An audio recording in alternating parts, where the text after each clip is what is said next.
It comes from a very spiritual background, a very spiritual foundation that then allows you to develop and determine what your purpose is in life. That purpose then leads you to serving others. And that service is then allows you to birth the greatness in your life as an individual. That individual greatness then becomes what makes you a world changer. It was first and foremost my father in my home, Clarence Latham, and then his father before him, my grandfather, who truly impacted what I saw as Black masculinity as a child. And growing up with that type of commitment and service to me through them truly was unbelievable. And although I was young and didn't quite recognize it as LOVE and sacrifice and service, I still remember him putting me on the little carriage to cut the grass as a child and not fully understanding what that meant to him to put me in the backpack and have me be that connected to him as he cut the grass. But now I understand it was so that our spirits would always have this undergirding of love and sacrifice and service to something greater than yourself. Namely, for me and him, that was what my life reflected and my dreams and aspirations reflected to him.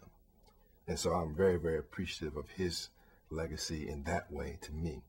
And I hope to be fulfilling that legacy today in the work that I do in a very compelling, sincere, and truly humble fashion. We have this opportunity that we take so seriously through this project to let the world know that African American males truly love, serve, and sacrifice on a daily basis. And we have the opportunity to show them 4 individuals that are proof of concept of all that we hope to embody in Black masculinity.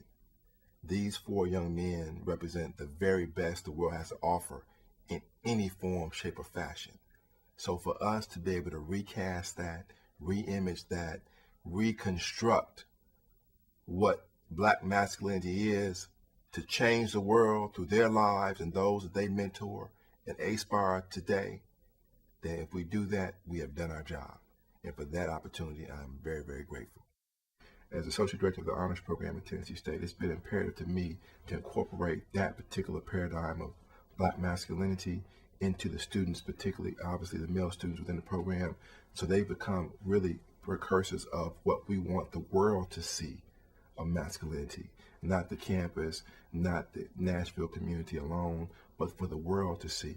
We have students now overseas in London, for instance, of Malik Baji, who's running a global market for BlackRock investment management firm in Middle East and Africa, who's 26 years old and an 03 graduate of Tennessee State University. African-American male that's truly changing the world. And we hope and we feel through the principles that he learned through the honors program at Tennessee State University. So we feel that we have a global responsibility to produce particularly men of character and of value and of humility who set out to change the world through this paradigm of spiritual and utter leadership that they're totally committed to throughout their lives, and not just for a moment, not just for a season, but for a holistic viewpoint of life itself. We often look at historical issues or historical individuals and we put them in this paradigm of a genre or an era or a generation. And we don't look at it contextually from one generation to the next. And so we have some Martin Luther Kings right here amongst us today. But the question is, where do they get the nurturing? Where do they get the promotion? Where do they get the encouragement, the love, the center of spiritual base to get to that next level so they can be birthed into their greatness, just as Martin Luther King Jr. was? And I think about Benjamin Elijah Mays, who was his mentor and president of Morehouse College. And certainly that's something I look at as a role of myself here at Tennessee State. I love Benjamin E. Mays. I never met the man, but I'm a graduate of Morehouse College as well. So I understand his philosophies. I understand his life so passionately. So to me, I think about that responsibility he had to the young Martin Luther King Jr. as a student at Morehouse. And if he had not done that so remarkably well, what would have developed of Martin Luther King Jr.'s life?